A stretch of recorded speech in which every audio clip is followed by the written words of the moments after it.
کا دستور، دین نبی کا دستور، کتاب اللہ کا منشور، اہل حدیث کے دو اصول، اطیعوا اللہ و اطیعوا الرسول۔ الحديث الرابع والعشرون عن أبي ذر الغفاري عن النبي صلى الله عليه وسلم فيما يرويه عن ربه تبارك وتعالى أنه قال: يا عبادي إني حرمت الظلم على نفسي وجعلته بينكم محرما فلا تظالموا يا عبادي كلكم ضال إلا من هديته فاستهدوني أهدكم يا عبادي كلكم جائع إلا من أطعمته فاستطعموني أطعمكم يا عبادي كلكم عار إلا من كسوته فاستكسوني أكسكم يا عبادي إنكم تخطئون بالليل والنهار وأنا أغفر الذنوب جميعا فاستغفروني أغفر لكم يا عبادي إنكم لم تبلغوا ضري فتضروني ولم تبلغوا نفعي فتنفعوني يا عبادي لو أن أولكم وآخركم وإنسكم وجنكم كانوا على أتقى قلب رجل واحد منكم ما زاد في ملكي شيئا يا عبادي لو أن أولكم وآخركم وإنسكم وجنكم كانوا على أفجر قلب رجل واحد منكم ما نقص ذلك من ملكي شيئا يا عبادي لو أن أولكم وآخركم وإنسكم وجنكم قاموا في سعيد واحد فسألوني فأعطيت كل واحد مسألته ما نقص ذلك مما عندي إلا كما ينقص المخيط إذا أدخل البحر يا عبادي إنما هي أعمالكم أحصيها لكم ثم أوفيكم إياها فمن وجد خيرا فليحمد الله ومن وجد غير ذلك فلا يلومن إلا نفسه رواہ مسلم۔ حضرات، اربعین نوویہ کی 24ویں حدیث میں نے آپ کے سامنے پڑھی جس کے راوی ابو ذر غفاری رضی اللہ تعالی عنہ ہیں۔ اللہ کے نبی علیہ السلام فرماتے ہیں کہ اللہ رب العالمین نے ارشاد فرمایا، یہ حدیث قدسی ہے، اللہ رب العالمین نے ارشاد فرمایا: یا عبادی، اے میرے بندو، بے شک میں نے ظلم کو اپنے نفس پر حرام قرار دے دیا ہے اور میں نے تمہارے لیے بھی ظلم کو حرام قرار دے دیا، لہٰذا تم ایک دوسرے پہ ظلم نہ کیا کرو۔ اے میرے بندو، تم سب کے سب گمراہ ہو سوائے ان لوگوں کے جن لوگوں کو میں ہدایت کی روشنی سے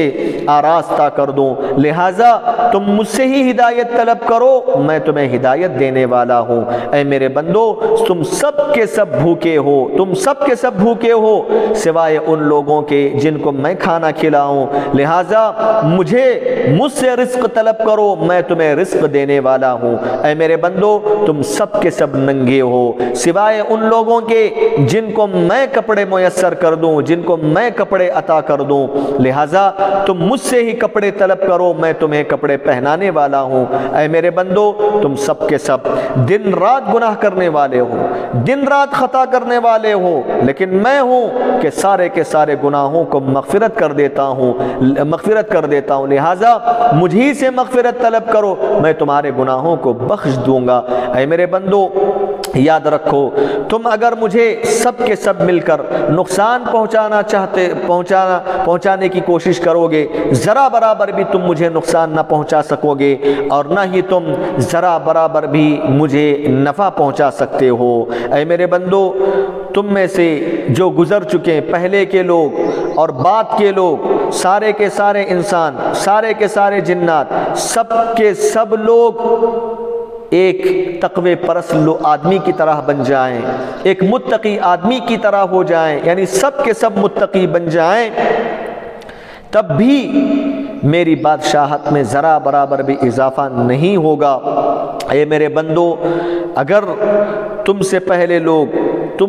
تم سے بعد میں آنے والے لوگ اور سارے کے سارے انسان، سارے کے سارے جنات ایک فاجر و فاسق آدمی کی طرح بن جائیں، یعنی سب کے سب فاسق بن جائیں، سب کے سب فاجر بن جائیں، تب بھی میری بادشاہت میں ذرا برابر بھی کمی نہیں آئے گی۔ اے میرے بندو، تم سے پہلے لوگ، تم سے بعد میں آنے والے لوگ، اگلے پچھلے لوگ اور انسان اور جنات، سب کے سب مل کر ایک چٹیل میدان میں کھڑے ہو جائیں، سب کے سب اپنی اپنی ضرورتوں کا سوال مجھ سے کریں، میں سب کو ان کی ضرورتیں پوری کر دیتا ہوں، سب کو میں عطا کر دیتا ہوں، تب بھی میرے خزانے میں سے ذرا برابر بھی کمی نہیں آئے گی۔ بالکل اس طرح جس طرح ایک سوئی کو سمندر میں داخل کر دیا جائے، پھر اس سوئی کو نکال دیا جائے تو سمندر کے پانی میں کچھ کمی آئے گی؟ نہیں آئے گی، بالکل اسی طرح میرے خزانوں میں ذرا برابر بھی کمی نہیں آ سکتی۔ اے میرے بندو، یہ تمہارے اعمال ہیں جن کو میں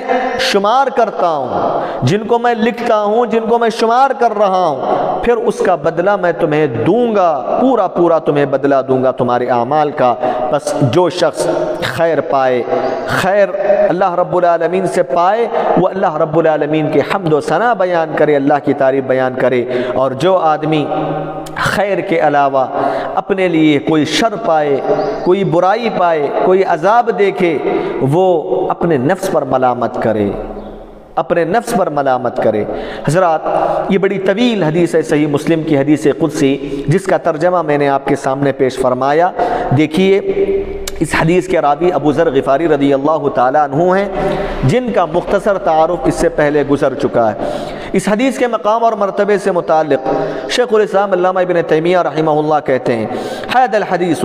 شريف القدر عظيم المنزلة قد تضمن من قواعد الدين العظيمة في العلوم والأعمال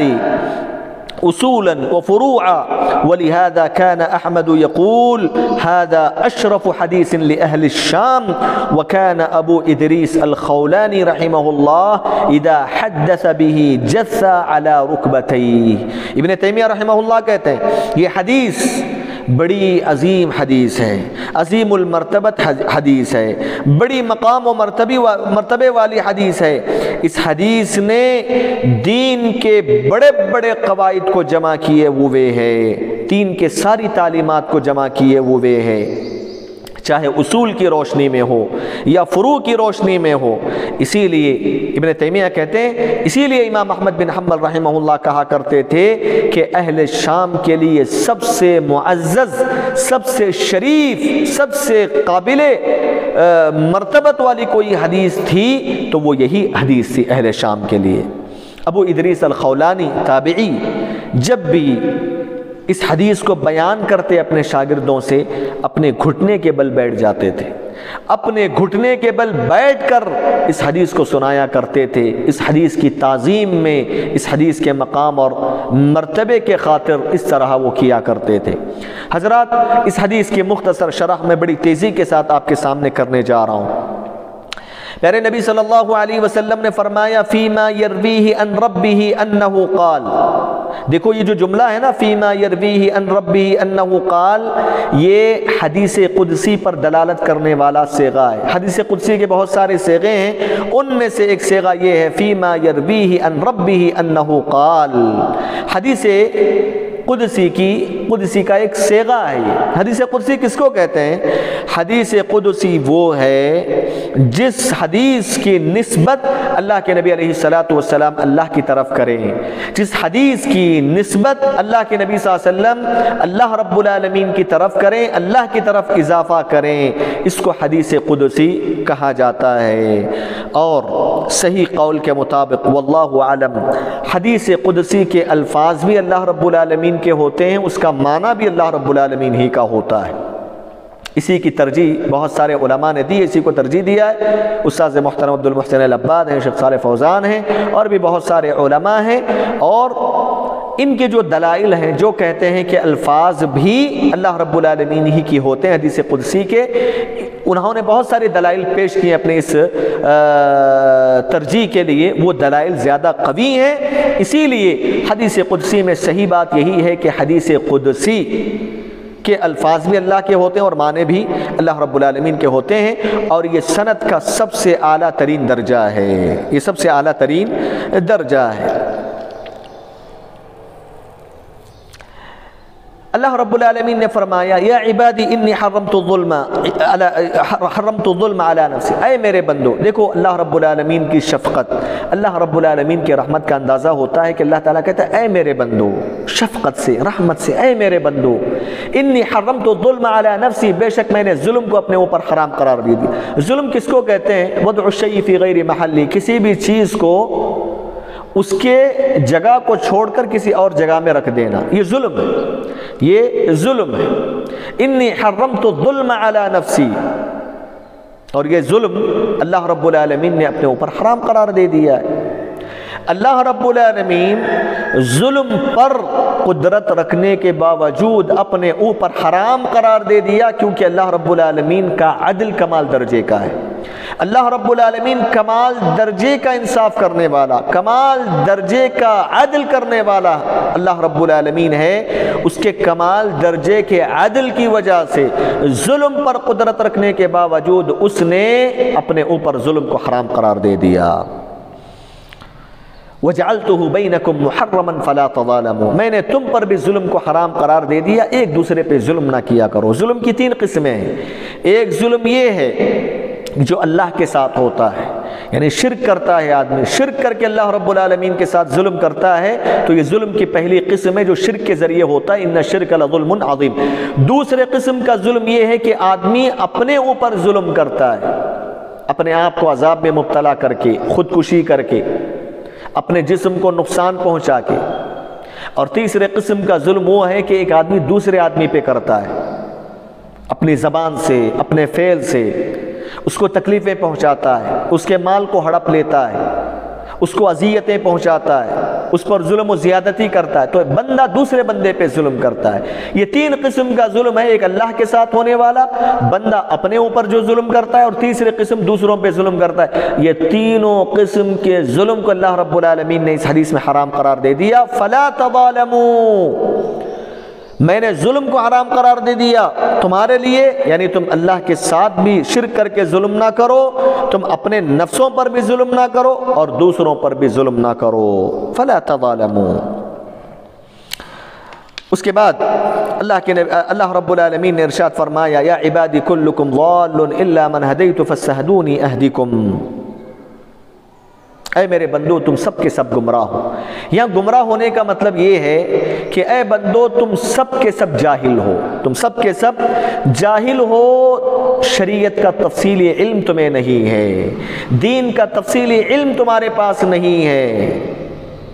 تم سب کے سب گمراہ ہو، یعنی اللہ رب العالمین دین کا علم جو بندوں کو سکھلاتا ہے اس سے تم جاہل ہو، اس سے تم جاہل ہو۔ واللہ اخرجکم من بطون امہاتکم لا تعلمون شیئا، یہاں گمراہی سے مطلب یہ نہیں ہے کہ آدمی پیدا ہوتے ہوئے گمراہ ہو کر پیدا ہوتا ہے، نہیں، آدمی جب پیدا ہوتا ہے تو فطرت پہ پیدا ہوتا ہے، اسلام پر پیدا ہوتا ہے، جیسا کہ اللہ کے نبی نے فرمایا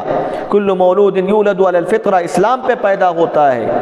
یعنی اللہ رب العالمین اس کو اس حالت میں پیدا فرماتا ہے کہ اس کو ایسے ہی چھوڑ دیا جائے تو وہ خود بخود اللہ تبارک و تعالیٰ کو پہچان لے گا، اللہ کی وحدانیت کو پہچان لے گا۔ اللہ رب العالمین جب پیدا کرتا ہے کسی بچے کو، اس کے دل کے اندر یہ قوت رکھتا ہے، ودیت کر دیتا ہے کہ وہ آگے چل کر بآسانی شریعت کے علم کو لے لے، بآسانی اس کو قبول کر لے، بآسانی اس پر عمل کر لے۔ یہ جو فطرت ہے اللہ رب العالمین بچپن میں ہی رکھ دیتا ہے۔ یہ مطلب نہیں ہے کہ آدمی بچہ پیدا ہو رہا ہے تو شریعت کا سارا علم لے کر پیدا ہو رہا ہے، نہیں، شریعت سے وہ جاہل ہوتا ہے، شریعت کے تفصیلی علم اس کو نہیں ہوتا، ہاں اس کے اندر یہ اللہ تعالیٰ قوت رکھ دیتا ہے کہ بعد میں اگر کوئی دین کا علم اس کو سکھلائے تو وہ فوراً قبول کر لے۔ اسی لیے کل مولود یولد علی الفطرہ، اس حدیث میں کلکم ضال، اس حدیث میں کوئی تعارض نہیں ہے، کلکم ضال کا مطلب یہ ہے کہ تم سب کے سب گمراہ ہو، یعنی دین کا جو تفصیلی علم اللہ تعالیٰ بندوں کو سکھلاتا ہے اس سے تم گمراہ ہو، اس سے تم جاہل ہو، ان پڑھ ہو۔ کل مولود یولد علی الفطرہ کا مطلب یہ ہے کہ جب بچہ پیدا ہوتا ہے تو اس کے دل کے اندر اللہ تعالیٰ اتنی صلاحیت کے ساتھ پیدا کرتا ہے کہ دین کا علم کوئی اس کو بتائے تو فوراً اس کو وہ قبول کر لے، فوراً اس پر عمل کر لے۔ تو کلکم ضال، تم سب کے سب گمراہ ہو، الا من ہدیت، سوائے ان لوگوں کے جنہیں میں ہدایت دے دوں۔ یہاں اللہ رب العالمین کی جو ہدایت 2 قسم کی ہے، ایک علم کی ہدایت، دوسری عمل صالح کی ہدایت۔ انسان اسی وقت ہدایت یافتہ ہوتا ہے جب اس کے پاس علم نافع ہو اور عمل صالح کی ہدایت ہو۔ اللہ تعالیٰ کہتا ہے کہ میں جن لوگوں کو ہدایت دے دوں، یعنی علم نافع کی ہدایت دے دوں، عمل صالح کی ہدایت دے دوں، وہی ہدایت یافتہ ہیں۔ فاستہدونی، مجھی سے ہدایت طلب کرو، یعنی علم نافع کی سوال بھی مجھ سے کرو اور عمل صالح کی جو ہدایت ہے اس کا سوال بھی مجھی سے کرو۔ فاستہدونی اہدکم، میں تمہیں ہدایت دوں گا، یعنی علم نافع کی بھی تمہیں ہدایت دوں گا اور عمل صالح کی بھی ہدایت دوں گا۔ اس کے بعد اللہ تعالیٰ فرماتا ہے یا عبادی کلکم جائع الا من اطعمته فاستطعموني اطعمكم۔ اللہ رب العالمین کہتا ہے کہ اے میرے بندو، تم سب کے سب بھوکے ہو، تم سب کے سب بھوکے ہو سوائے ان لوگوں کے جن کا پیٹ میں بھرتا ہوں، لہٰذا تم مجھے رزق طلب کرو، میں تمہیں کھانا دوں گا۔ اس کے بعد اللہ نے کہا یا عبادی کلکم عار، تم سب کے سب ننگے ہو، الا من کسوت، سوائے ان لوگوں کو جن کو میں پہناؤں، فاستکسونی، مجھی سے کپڑا طلب کرو، میں تمہیں پہناؤں گا۔ دونوں جملوں کے اندر اللہ رب العالمین نے جو بات بتانا چاہا وہ یہ ہے کہ اللہ رب العالمین ربوبیت کے کمال درجے کو پہنچا ہوا ہے۔ ہر چیز عطا کرنے والا اللہ، ہر نعمت عطا کرنے والا اللہ، ہر نقصان سے بچانے والا اللہ تعالیٰ، ہر فائدہ دینے والا اللہ تعالیٰ، کمال درجے کی ربوبیت کو بتا رہا ہے اللہ تعالیٰ اس میں۔ اور دوسرے نمبر پر اللہ اس جملے میں یہ بتا رہا ہے کہ اللہ کے علاوہ جتنی بھی مخلوقات ہیں سب کی سب مخلوقات اللہ کی محتاج ہیں، اللہ رب العالمین کی محتاج ہے، اور انسان اور جنات یہ سارے کے سارے لوگ اللہ رب العالمین کے محتاج، اس کی ربوبیت کے محتاج ہیں۔ اسی لیے بندوں کو چاہیے کہ ان کے لیے ضروری ہے کہ وہ کوئی بھی رزق طلب کرے اللہ رب العالمین سے طلب کرے، کیونکہ رزق دینے والا اللہ، بھوک کو مٹانے والا اللہ تعالیٰ، پہنانے والا اللہ تعالیٰ، ساری چیزیں عطا کرنے والا اللہ تعالیٰ ہے، تو سوال بھی اللہ رب العالمین سے ہی ہونا چاہیے۔ اللہ نے کہا یا ایھا الناس انتم الفقراء الی اللہ واللہ هو الغنی الحمید۔ غور فرمائیے، اس سے پہلے کا جو جملہ تھا یا عبادی کلکم ضال، وہ جملہ دنیا کی دین کی ہدایت سے متعلق تھا، دین کی ہدایت سے متعلق تھا، یعنی بندے دین کے جو محتاج ہوتے ہیں، دین کے علم نافع اور عمل صالح کے، اس سے متعلق تھا پہلا جملہ، اور یہ دوسرا جملہ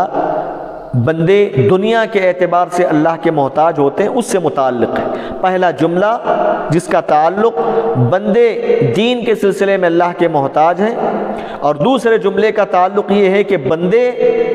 دنیا کے معاملات میں بھی اللہ رب العالمین کے ہی محتاج ہیں۔ حضرات اس کے بعد اللہ تبارک و تعالیٰ نے فرمایا یا عبادی انکم تخطئون باللیل والنہار۔ یہ جو جملہ ہے، اس جملے کے اندر اللہ رب العالمین یہ بتانا چاہتا ہے کہ اللہ رب العالمین نے بندوں پر اوامر کو واجب قرار دیا ہے، حرام کردہ چیزوں سے روکا ہے، لیکن بندوں کی طرف سے غلطیاں ہوتی ہیں، گناہ ہو جاتے ہیں، تقصیر ہو جاتی ہے، کبھی حرام کردہ چیزوں کا ارتکاب کرتے ہیں، کبھی واجبات کو ترک کر دیتے ہیں۔ تو ایسی صورت میں اللہ رب العالمین نے طریقہ بتلایا کہ تم سے جو گناہ ہو جاتے ہیں اس سے آزاد ہونے کا، اس سے سلامتی کا طریقہ یہ ہے مجھ سے گناہوں کی بخشش طلب کرو، فاستغفرونی، مجھ سے گناہوں کی بخشش طلب کرو، اغفر لکم، میں تمہارے سارے کے سارے گناہوں کو بخش دیتا ہوں۔ اس کے بعد اللہ رب العالمین نے فرمایا یا عبادی انکم لن تبلغوا ضری فتضرونی ولن تنفعوا نفعی فتنفعونی۔ اللہ رب العالمین نے اس جملے میں یہ فرمایا کہ دنیا کے سارے لوگ مل کر، انسان اور جنات سب کے سب مل کر لوگ نہ اللہ رب العالمین کو ذرا برابر بھی نقصان پہنچا سکتے ہیں، نہ اللہ رب العالمین کو ذرا برابر بھی فائدہ پہنچا سکتے ہیں۔ کیوں؟ اس لیے کہ اللہ رب العالمین بے نیاز ہے، اللہ غنی ہے، اللہ حمید ہے۔ یا ایھا الناس انتم الفقراء الی اللہ واللہ هو الغنی الحمید۔ اللہ بے نیاز ہے، اللہ حمید ہے، اس کو کسی کی ضرورت نہیں ہے۔ اسی لیے سارے کے سارے لوگ مل کر اللہ رب العالمین کو ذرا برابر بھی نہ نقصان پہنچا سکتے ہیں نہ فائدہ پہنچا سکتے ہیں۔ ساری دنیا کے لوگ مل کر اللہ رب العالمین کی اطاعت کرنے لگ جائیں، ان کے اس اطاعت کرنے کی وجہ سے اللہ رب العالمین کو وہ ذرا برابر بھی فائدہ نہیں پہنچا سکتے، کیونکہ اللہ تعالیٰ بے نیاز ہے ان تمام چیزوں سے۔ وہ اطاعت کا کام کرتے ہیں تو اس کا فائدہ ان کو پہنچتا ہے۔ اس کے مقابلے میں سارے جنات و انسان مل کر، سارے کے سارے لوگ مل کر اللہ رب العالمین کے نافرمان بن جائیں، اللہ کی نافرمانی کرنے والے بن جائیں تب بھی اللہ رب العالمین کا ذرا برابر بھی نقصان نہیں ہوگا۔ نقصان تو ان لوگوں کا ہوگا جو نافرمانی کرنے والے ہیں، کیونکہ اللہ رب العالمین بے نیاز ہے۔ اللہ کو ہمارے عبادتوں کی ضرورت نہیں، ہماری عبادتیں ہمارے فائدے کے لیے ہوتی ہیں۔ اس کے بعد اللہ تعالیٰ کہتا ہے یا عبادی لو ان اولکم وآخرکم وانسکم وجنکم كانوا على اتقى قلب رجل واحد منكم۔ یہ جو جملہ ہے، اس جملے میں اور اس کے بعد آنے والا جملہ یا عبادی لو ان اولکم وآخرکم وانسکم وجنکم كانوا على افجر قلب رجل واحد منكم ما نقص مما عندي، یہ جو جملہ ہے، یہ دونوں جملے ما نقص من ملکی شیئا، یہ دونوں جملوں کے اندر اللہ رب العالمین نے اپنے کمال درجے کی ملکیت کو واضح کیا ہے کہ اللہ رب العالمین کمال درجے کا مالک ہے۔ اللہ رب العالمین مالک ہے اور اپنے مخلوقات سے بے نیاز ہے، اور سارے کے سارے لوگ مل کر متقی بن جائیں، پرہیزگار بن جائیں، تب بھی اللہ رب العالمین کی ملکیت میں ذرا برابر بھی اضافہ نہیں ہوگا، اس لیے کہ اللہ رب العالمین پہلے سے ہی کمال درجے سے متصف ہے، اس کی ملکیت پہلے سے کمال درجے کی ہے۔ سارے لوگ متقی بننے کی وجہ سے اس کی ملکیت اور بادشاہت میں اضافہ ذرا برابر نہیں ہو سکتا، اس لیے کہ اللہ رب العالمین کی ملکیت پہلے سے ہی کمال درجے کی ہے۔ اس کے مقابلے میں سارے کے سارے لوگ نافرمان بن جائیں، فاسق بن جائیں، فاجر بن جائیں، اس کے باوجود اللہ رب العالمین کی ملکیت میں وہ کمی نہیں لا سکتے، اس لیے کہ اللہ رب العالمین بے نیاز ہے، محتاج نہیں ہے۔ وہ لوگوں کی نافرمانیوں کی وجہ سے اللہ کی ملکیت میں ذرا برابر بھی اس لیے کمی نہیں آتی کیونکہ وہ اس کو ضرورت ہی نہیں ہے کسی کی، وہ پہلے سے ہی کمال درجے سے متصف ہے۔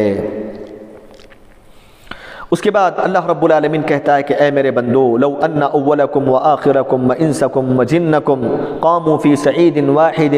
فاسألوا فاعطیت کل واحد مسألتا۔ یہ جو جملہ ہے، اس جملے میں اللہ رب العالمین نے یہ بتایا کہ اللہ رب العالمین کمال درجے کا بے نیاز ہے، اس کی بے نیازی کمال درجے کی، وہ بے نیاز ہے، وہ کسی کا محتاج نہیں ہے۔ اس کے مقابلے میں سارے کے سارے انسان، سارے کے سارے جنات اللہ رب العالمین کے محتاج ہیں۔ اور اس جملے میں اللہ رب العالمین نے یہ بھی بتایا کہ اللہ رب العالمین کے خزانے بہت زیادہ ہیں، اللہ رب العالمین کے خزانے اتنے ہیں جس کا اندازہ ہم نہیں لگا سکتے۔ اسی لیے اللہ تبارک و تعالیٰ کہتا ہے سارے کے سارے اگلے پچھلے لوگ، انسان و جنات، سارے کے سارے لوگ مل کر اپنی اپنی ضرورتوں کا سوال مجھ سے کریں گے، میں سارے کے سارے لوگوں کی ضرورتوں کو پوری کر دوں، تب بھی میرے خزانے میں ذرا برابر بھی کمی نہیں آئے گی، ذرا برابر بھی کمی نہیں آ سکتی، اس لیے کہ اللہ رب العالمین کمال درجے کا غنی ہے۔ واللہ هو الغنی الحمید، اللہ مالدار ہے، اللہ کے خزانوں میں ذرا برابر بھی کمی نہیں آ سکتی۔ اس کے بعد اللہ تعالیٰ کہتا ہے یا عبادی انما ہی اعمالکم، یہ جو جملہ ہے کہ اے بندو یہ تمہارے اعمال ہیں جس کو میں شمار کرتا ہوں، اس کا بدلہ دیتا ہوں۔ دیکھیے اس جملے میں اصل بتانا مقصد یہ ہے کہ اللہ رب العالمین نے بندوں کو، انسانوں اور جنات کو مکلف کیا ہے کہ وہ اللہ رب العالمین کو اللہ کے اوامر کو بجا لائیں، اللہ رب العالمین کے حرام کردہ چیزوں سے اپنے آپ کو بچائے رکھیں۔ اور اس کے بعد بندہ جو برائی کرتا ہے، جو اچھائی کرتا ہے، یہ دونوں قسم کے اعمال اللہ رب العالمین شمار کر رہا ہے۔ نیکی کرنے والوں کی نیکیوں کو بھی شمار کیا جا رہا ہے، برائی کرنے والوں کی برائیوں کو بھی شمار کیا جا رہا ہے، اور نیک عمل کرنے والا قیامت کے دن اس کی نیکی کو وہ پائے گا، برائی کرنے والا آدمی قیامت کے دن برائی کو پائے گا۔ اللہ یہ سارے اعمال کو شمار کر رہا ہے، ثم وفیکم ایہ، پھر اللہ تعالیٰ پورے کا پورا بدلہ قیامت کے دن دے گا۔ کسی نے برائی کیا ہے تو اس کا برائی کا بدلہ اس کو ملے گا، کسی نے اچھائی کی ہے اس کی اچھائی کا بدلہ اس کو ملے گا۔ فمن يعمل مثقال ذرة خيرا يره ومن يعمل مثقال ذرة شرا يره۔ اسی لیے اللہ نے کہا فمن وجد خیرا فلیحمد اللہ، جو آدمی خیر کو پائے، بھلائی کو اگر پاتا ہے، یعنی قیامت میں دیکھتا ہے کہ اس کا رزلٹ اچھا ہے، اس کو ثواب اللہ تعالیٰ دے رہا ہے اور اس کو جنت میں اللہ تعالیٰ داخل کر رہا ہے، تو پھر ایسی صورت میں اللہ رب العالمین کی حمد و ثنا بیان کرے، اللہ کی تعریف اس بات پر بیان کرے کہ اللہ رب العالمین نے اس کو نیک عمل کرنے کی توفیق دی تھی، اس کو عمل صالح کی توفیق دی تھی، علم نافع کی توفیق دی تھی، اس کی وجہ سے وہ اللہ کی حمد و ثنا بیان کرے۔ اور دوسرے نمبر پر اس لیے بھی حمد و ثنا بیان کرے کہ اللہ رب العالمین قیامت کے دن اس کو اس کا بہتر بدلہ دے رہا ہے، اس کو ثواب دے رہا ہے، اس کو جنت میں داخل کر رہا ہے، اس کی بنیاد پر وہ اللہ رب العالمین کی حمد و ثنا بیان کرے۔ ومن وجد غیر ذلک،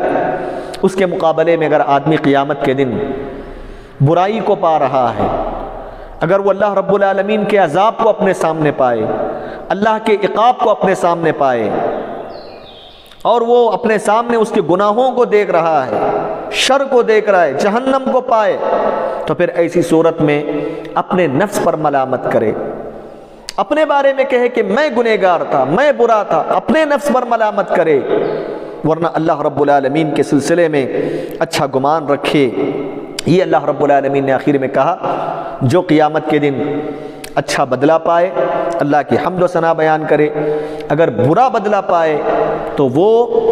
اپنے نفس پر ملامت کرے، اپنے آپ کو برا ٹھہرائے۔ حضرات،